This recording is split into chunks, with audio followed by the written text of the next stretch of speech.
Salut à tous. Aujourd'hui, je vais parler d'un sujet qui me tient vraiment à cœur et c'est un fléau qui gangrène notre société. Je suis dirigé la Djibouni du Forestier.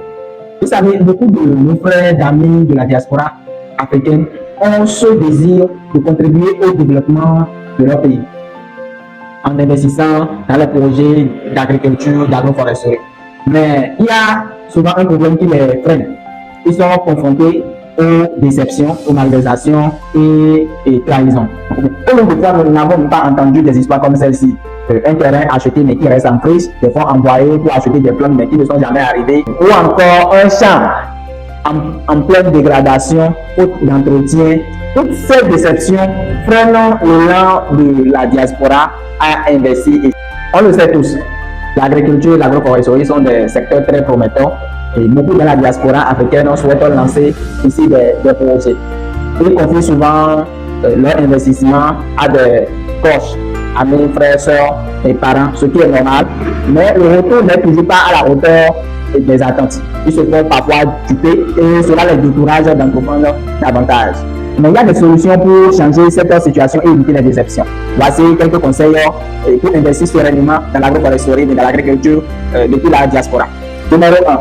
Choisir un professionnel local. Faites appel à des professionnels comme Forestier qui peuvent vous accompagner de A à Z pour que le projet réussisse même en votre absence. Numéro 2. Suivi à distance. Privilégiez les équipes qui peuvent vous envoyer des photos, des vidéos régulièrement pour suivre l'évolution de vos travaux de déplantation. Le numéro 3, et c'est très important, capital. Le numéro 3 qui est très capital, c'est de mettre en place un contrat écrit. C'est essentiel de formaliser chaque projet par un contrat.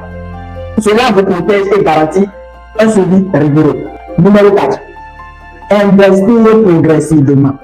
Avant de lancer un grand projet, commencez petit. Avec un hectare par exemple, pour tester la transparence de toutes les parties impliquées. Là, vous saurez quelle décision prendre par la suite. Avez-vous déjà vécu des expériences similaires? Avez-vous déjà connu des déceptions dans un projet d'investissement au pays?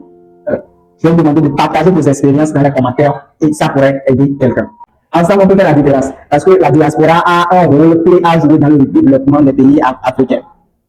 Et Forestier, nous sommes là pour vous aider à réussir vos projets en agroforesterie en toute sécurité. Merci d'avoir regardé cette vidéo et n'oubliez pas de vous abonner, de d'aimer et de partager. À bientôt.